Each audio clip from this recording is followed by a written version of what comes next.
오늘은 인터랙티브 그래프에 대해서 설명해 보겠습니다. 인터랙티브 그래프는 마우스 움직임에 반응해서 실시간으로 형태가 변하는 그래프입니다.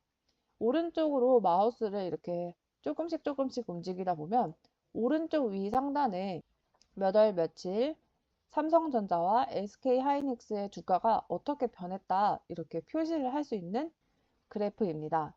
그리고 또 궁금한 구간이 있으면 이렇게 마우스로 드래그를 해서 크게 만들어서 볼 수도 있고요. 다시 더블 클릭하면 원래 모양으로 되돌릴 수도 있습니다.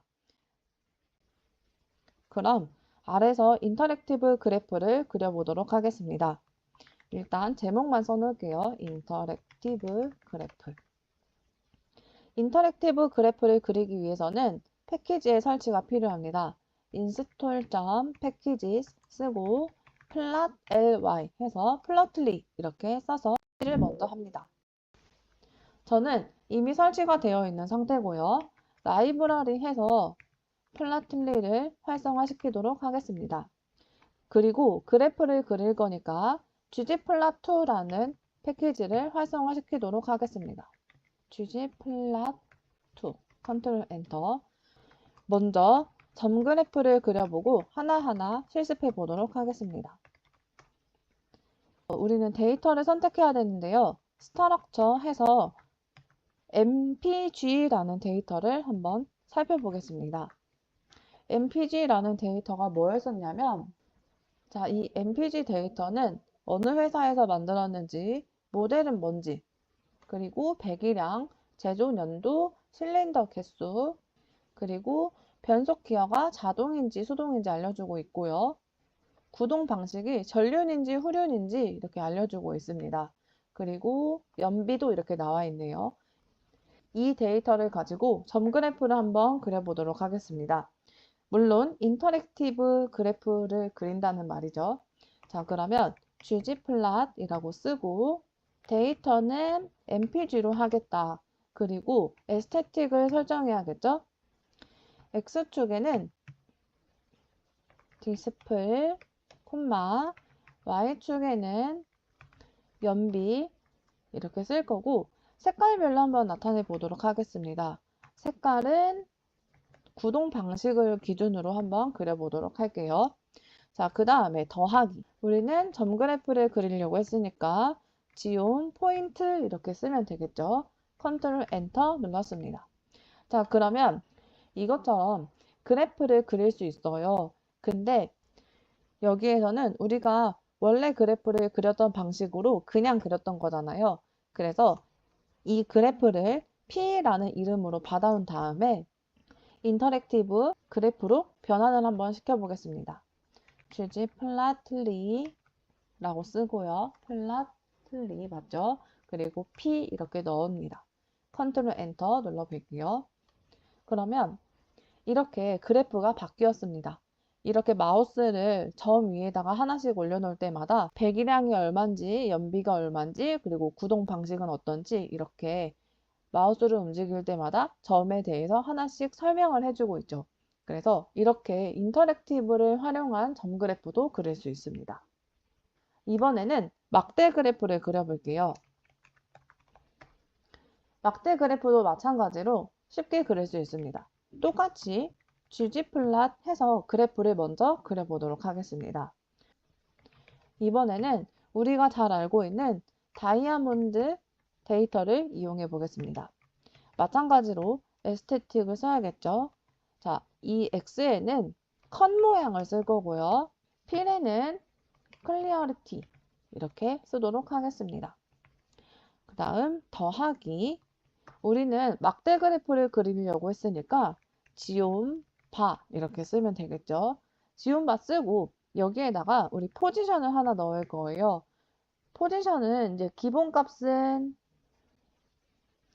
스택으로 되어 있어서 누적형 막대 그래프가 나옵니다. 자, 일단 이걸 가지고 그래프를 그려보도록 할게요. 자, 아까와 마찬가지로 이 그래프는 P라는 이름으로 받아오도록 하겠습니다. 받아오고요.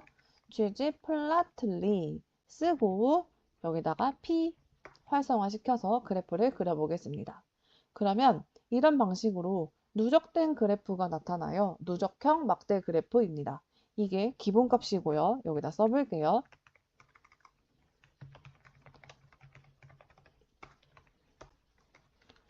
자, 이번에는 누적형 막대 그래프 말고 우리 그룹별로 비교를 하면 좋을 것 같아요. 이렇게 컷이 어떻게 생겼는지에 따라서 누적형이 아니라 그룹별로 비교를 할 수 있게 그래프를 그려보도록 하겠습니다. 자, 그러면 컨트롤 C 해서 컨트롤 V 한 다음에 여기 스택만 바꿔볼게요. 우리 보통은 도지로 많이 표시해요. 그래서 이렇게 쓰고 여기는 그룹별 비교할 수 있는 그래프다. 이렇게 써보도록 하겠습니다. 다시 한번 활성화 시켜볼게요. 그러면 이렇게 옆으로 나열되어 있어서 컷별, 종류별 데이터를 이렇게 한눈에 살펴볼 수 있습니다. 이 포지션이 도지가 아니고 이번에는 필인 경우가 있어요. 그것도 한번 해보도록 하겠습니다. 그러면 여기만 바꾸면 되겠죠? 이렇게 바꾸고 이거는 어떻게 나타나는지 한번 확인해 보겠습니다. 이거는 전체를 1로 두고 0부터 1까지의 사이의 길이로 표시한 거니까 우리는 백분율 형태로 나타난 그래프구나 라는 것을 알 수 있습니다. 그래서 이렇게 비율을 비교할 때 쓰면 좋은 포지션입니다. 그리고 두 가지가 더 있습니다. 여기에서 한번 표현해 볼게요. 자, 그러면 여기 포지션에 아이덴티티를 넣어 보겠습니다. 아이덴티티를 넣었을 때는 이 그래프가 이렇게 밑에서부터 위에까지 누적으로 나오는 게 아니고 그냥 그래프 그대로를 표시하고 있어요. 그러니까 데이터를 그대로 표현한다라고 생각하시면 될 것 같습니다. 그래서 여기에서는 이것만 필요한 게 아니라 알파도 하나 필요해요. 투명을 조절하면 우리는 좀 더 확인을 하기가 쉬워지니까요. 자, 다시 한번 투명을 0.5로 넣었고 다시 한번 확인해 보겠습니다. 그러면 이렇게 그래프가 흐려졌잖아요. 좀 투명해졌죠? 맨 밑에서부터 위에까지 카운트가 3240개다. 컷은 very good, clarity는 SIE 이렇게 나오네요. 그리고 요 밑에 있는 거는 카운트 2591, 컷 very good, 그리고 clarity VSE 이렇게 나오네요. 그래서 이렇게 밑에서부터 겹쳐서 표현을 하는 방식을 우리는 identity 포지션을 넣으면 된다라는 것도 알고 있으시면 되겠습니다. 자, 그 다음에 마지막은 지터라는 게 있어요. 자, 이 지터라는 것은 어떻게 그림이 그려지는지 한번 확인해 보겠습니다.